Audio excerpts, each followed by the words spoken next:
Happy Thursday.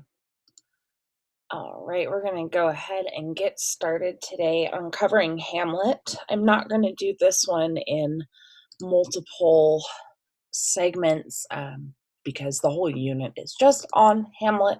So we're just going to do it all together. All right. So I'm not going to play the whole thing for you, but I do have this playlist of videos that goes through all of Hamlet. So I'm going to link that with this video on YouTube. So if you see that and you see a playlist of videos, that's what it is. It's just all of Hamlet being explained. So just so you know, that is something that's going to be available. All right. Let's mess that up. Let's do this. All right. So, sorry, I thought I had this open still. All right. So Hamlet is a play by William Shakespeare. Hopefully you've already gone through everything in the tutorial because there's some information that you're going to need to know for your mastery tests and all of that. And as always, you need to have done the tutorial before class. Okay, here we go. So this first Hamlet tutorial talks a lot about William Shakespeare, the history of the Globe Theater, reading Hamlet, all of that. Okay, so the first lesson activity, there's two in each of the tutorials. So the first one in the first part of Hamlet talks about Hamlet's insanity. And so I found a video that actually goes over that specifically. So the question is, in Hamlet, Prince Hamlet announces that he will pretend to be insane, but some scholars have argued that Hamlet ends up not just pretending to be insane and posit that he may actually descend into madness at certain points in the play. What do you think? Was Hamlet's insanity entirely fake, or did he actually become mad at times? All right, so let's go ahead and watch this video that talks a whole lot about his madness and just sort of explains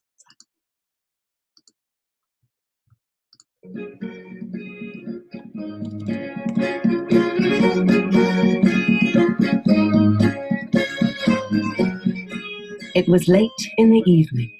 Actors Thomas Swan and Robert Harley are having a drink in the Duck and Whistle after a rehearsal of William Shakespeare's Hamlet.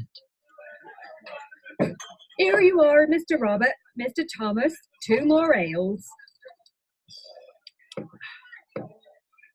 Now, Robert, the big question in Hamlet for me is... Oh, hello, Will. Good evening, Thomas. Robert? Will, about your character Hamlet, is he really mad?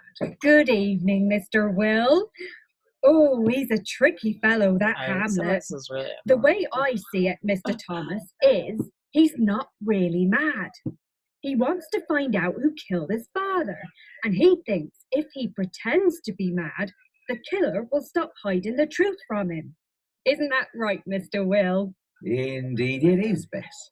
Hamlet says all sorts of crazy things about maggots in dogs and crabs walking backwards. No wonder everyone thinks he's mad. I'm a big fan of yours, Mr. Will. Thank you, Bess. But if Polonius thinks Hamlet is mad, why does he say, though this be madness, yet there's method in it? Well, I think, Mr. Robert, that's partly because some of the crazy things that Hamlet says actually make sense. Well, that's why Polonius thinks Hamlet is somehow in control of his madness. Because Hamlet says, "For yourself, sir, should be as old as I am." For yourself, sir, should be as old as I am, if, like a crab, you could go backward. Though this be madness, yet there is method in it. That Polonius is an old fool. He doesn't know Hamlet's insulting him. I've seen all your plays, Mr. Will. I know you have, dear Miss. We'll leave them there for now. The name Hamlet is very similar to Hamlet, Shakespeare's son, who died at just 11 years old. It's possible that Shakespeare's grief influenced the outpouring of hopelessness and grief in Hamlet's speeches that follow the death of his father, the king. The modern version of the phrase, though this be madness, yet there is method in it, is simply, there's method in his madness, or her madness, or my madness. And it means there's a sensible reason for something that seems crazy. Take world snooker champion Ronnie O'Sullivan, talking about how his father introduced him to snooker. He said, My dad's method in his madness was to try every sport and then observe what I liked. I played football, tennis, golf, cricket, but I love my snooker. My mum's desk is covered in papers. There's method in her madness, though. She knows where everything is.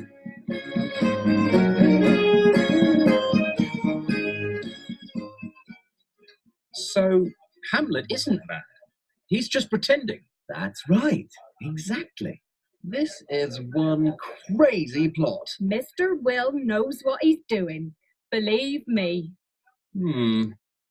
All right, that's really all that's important in the video. So it's, I usually have these on one. Oh, that's not it either. Oh boy, here we go. So it's this idea, right, that he is trying to show that he is insane to, like,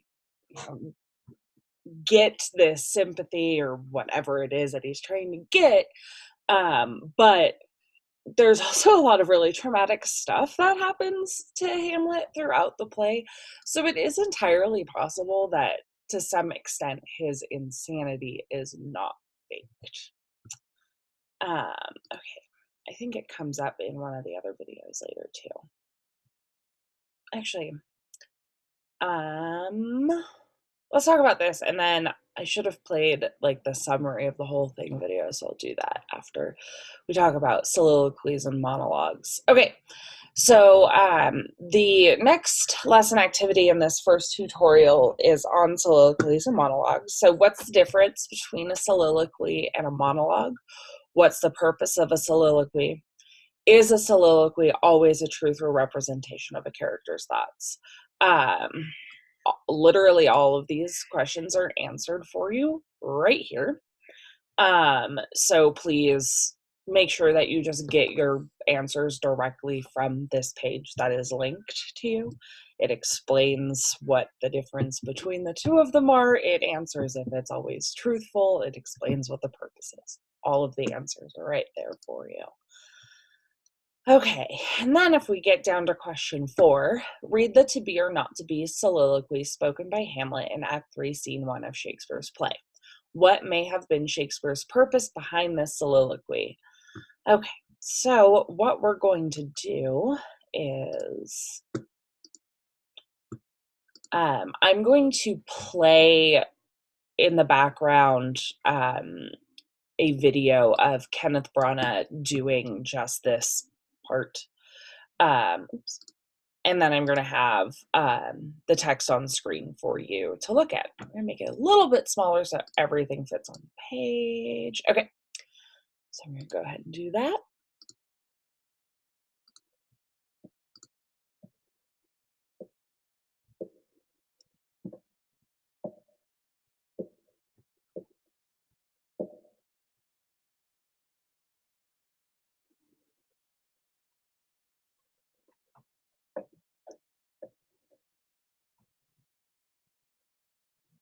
To be or not to be?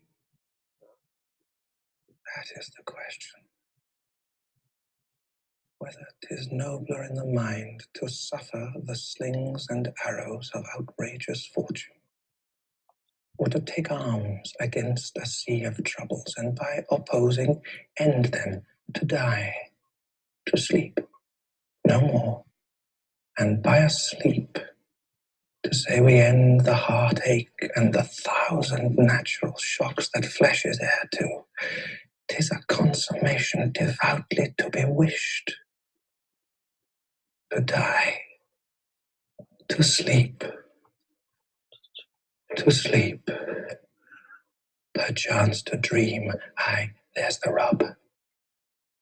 For in that sleep of death, what dreams may come when we have shuffled off this mortal coil must give us pause. There's the respect that makes calamity of so long life. For who would bear the whips and scorns of time, the oppressor's wrong, a proud man's contumely, the pangs of despised love, the law's delay, the insolence of office, and the spurns that patient merit of the unworthy takes, when he himself might his quietus make with a bare falcon. Who would fardels bear to grunt and sweat under a weary life? But that the dread of something after death, the undiscovered country, from whose bourne no traveller returns, puzzles the will, and makes us rather bear those ills we have than fly to others that we know not of. Thus, conscience doth make cowards of us all, and thus the native hue of resolution is sicklied o'er with the pale cast of thought, and enterprises of great pith and moment with this regard their currents turn awry, and lose the name of action. All right. So the activity asks what the purpose behind the soliloquy is, or what might his purpose have been. So one of the things that he's doing here is he's contemplating the purpose of life. He's contemplating suicide, whether life is continuing to live is worth it, pretty much all of that. So he says whether it's better to suffer the hardships of life or to fight, or to take up arms against it. So to fight against the sea of troubles and to kill yourself is really what he's saying. To die, to sleep no more. Like if you die, you don't have to sleep anymore. There's no more heartache once death is there. That heartache and 1,000 natural shocks that flesh is heir to, 'tis a consummation devoutly to be wished. So it's everybody's wish is to no longer feel the pain of life anymore. And so he goes on about that for a bit. But then he says, perchance to dream. Aye, there's the rub from that sleep of death. What dreams may come when we have shuffled off this mortal coil must give us pause. So, once you die, you can't dream anymore. And he's saying that dreams are part of something that makes life worth living. So there's the respect that makes calamity of so long life. For who would bear the whips and scorn of time, the oppressor's wrong, the proud man's contumely, the pangs of despised love. He's just talking about all of the things that make life hard. But he still sort of comes under the idea that it's better to live, and then conscience does make cowards of us all, saying that there's the act of killing yourself it's something that people are afraid to do. So that's really what his purpose. So Shakespeare's purpose here really is to sort of show the mindset that Hamlet is in terms of his desire to continue living. All right, so before we go into the next one, I'm going to play this whole plot summary video. One thing I will say about this plot summary video is if we're looking at our second tutorial here and go down to the second lesson activity, you're going to get most of the information for this one from this video. It's going to help you definitely with parts A and B for sure. And then it's also going to give you just the full overview of Hamlet. So just be thinking about all of that, and then we'll go back to the first lesson activity in this tutorial.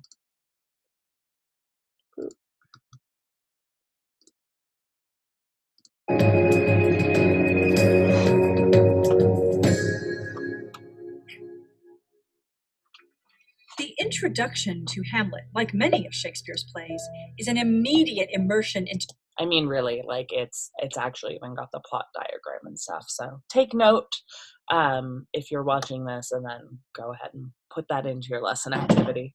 To action, with sentinels on guard at Elsinore, fearful that they will see a ghost that has appeared before. When Horatio joins them, they discuss their belief that it is the ghost of the dead king, whose brother has recently married his widow. The first scene of Hamlet begins with the appearance of the ghost of the late King Hamlet. In the rising action, Prince Hamlet's friends tell him about the appearance, and he goes with them to see the ghost. The ghost tells him that his uncle Claudius murdered him and that Hamlet must avenge him. In the meantime, we learn that Fortinbras seeks to avenge the death of his father, who had died in battle against King Hamlet some years before. After holding court, Claudius tells Hamlet he is mourning too much. Later, Ophelia tells Polonius of a distressing encounter with Prince Hamlet. Polonius thinks Hamlet's love for Ophelia is driving him mad and decides that he must tell the king and queen of this occurrence. They scheme a chance meeting between the two.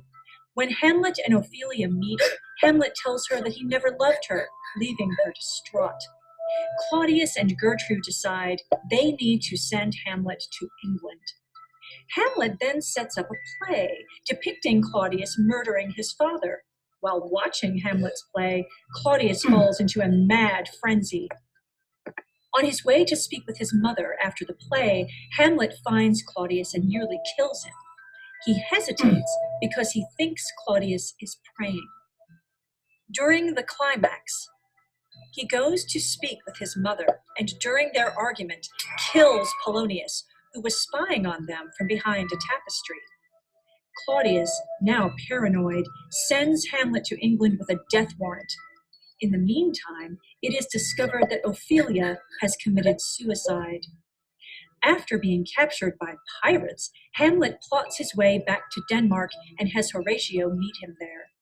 When they get back, they witness Ophelia's funeral, and Hamlet and Laertes scuffle.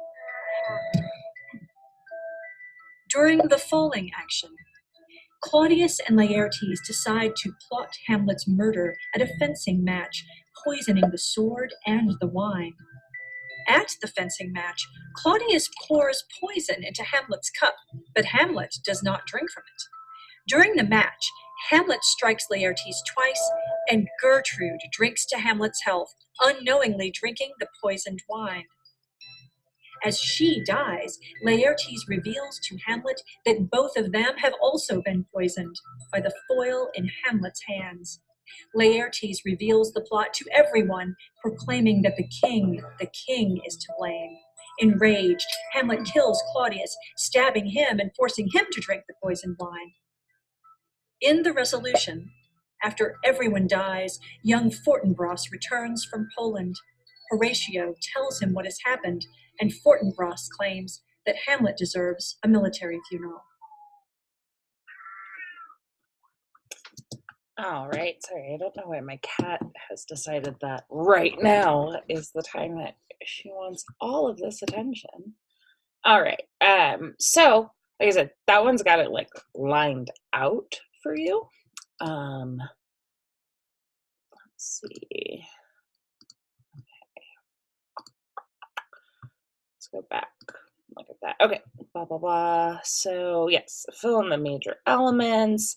And then I think there's another video that I have on themes that will help talk a bit about the climax as well.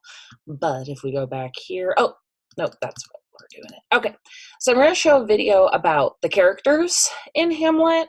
You've already got some idea. Hopefully, by going through the tutorial, you've got some of that too, especially up here in external conflict and character development. So I'll play a video that'll help that, and then after I'll play one on theme that'll talk about the moral corruption in Hamlet, and that should help cover the Hamlet unit for today. We'll do characters and then go to themes.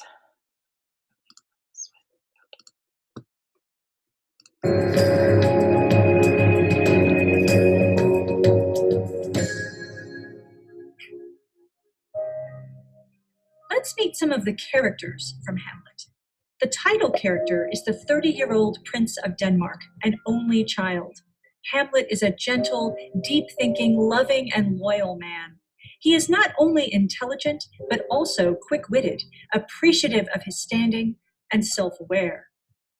Polonius, counselor to King Claudius and father to Laertes and Ophelia, loves his children, but he is willing to sacrifice them for his own reputation.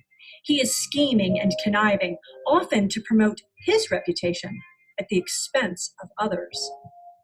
Claudius is the uncle of Hamlet, the new husband of Gertrude, and the new king of Denmark. Claudius is a deceitful, corrupt, jealous, and controlling man. Although refined due to his position in life, his true nature is revealed by the end of the play. Horatio is a loyal friend to Prince Hamlet. Horatio is also a student at Wittenberg in Germany. His role, which he performs well, is trusted ally and logical thinker. Horatio, by virtue of having Hamlet's trust and company, is often privy to the prince's more private thoughts and plans.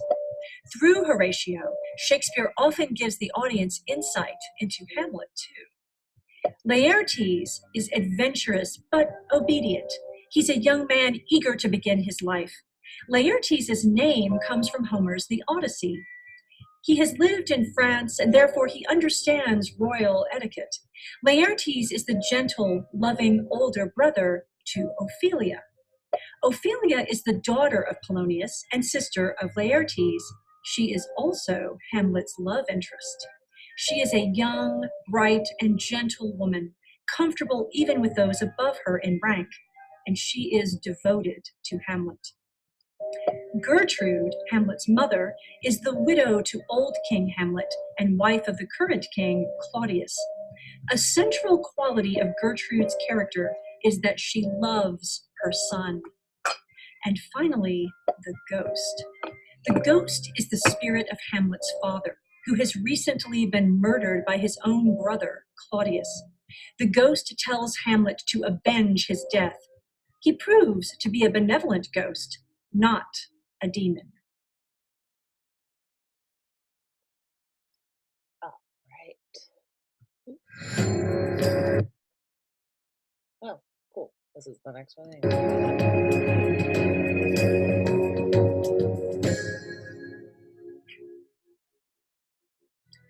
Let's explore 5 of the central themes in Hamlet. First, mortality acts as the central theme in Hamlet, which is why Hamlet contemplating Yorick's skull is so iconic. Mortality begins with the ghost, the contemplations of suicide, the grave, and Ophelia's funeral. What does Shakespeare say about mortality in this play? Primarily, he explores the concept as part of the cycle of life from both religious and secular perspectives.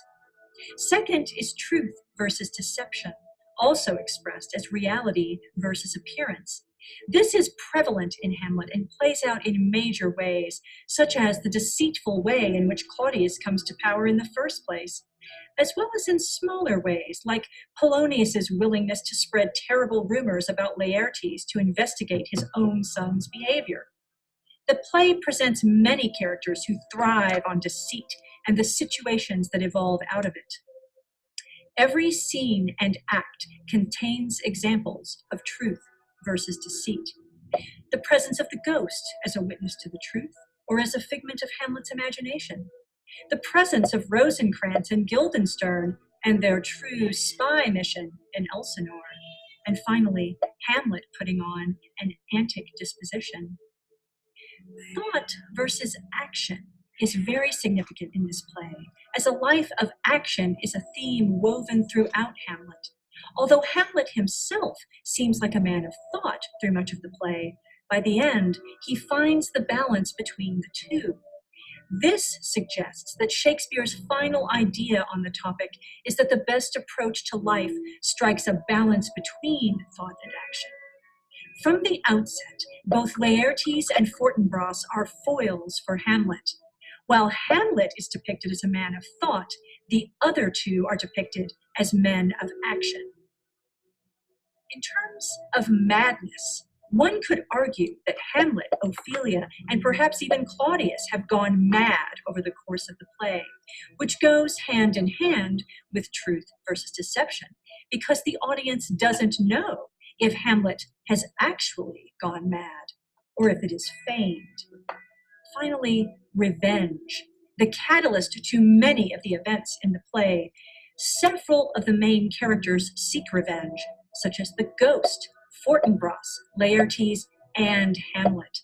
Ultimately, with the tragic carnage at the end of the play, Shakespeare could be making a case for the uselessness of revenge, but that could also be a 21st century viewpoint overlaid on a 17th century drama. All right, so if you think about the theme of moral corruption, right, it ties into that idea of the truth versus reality.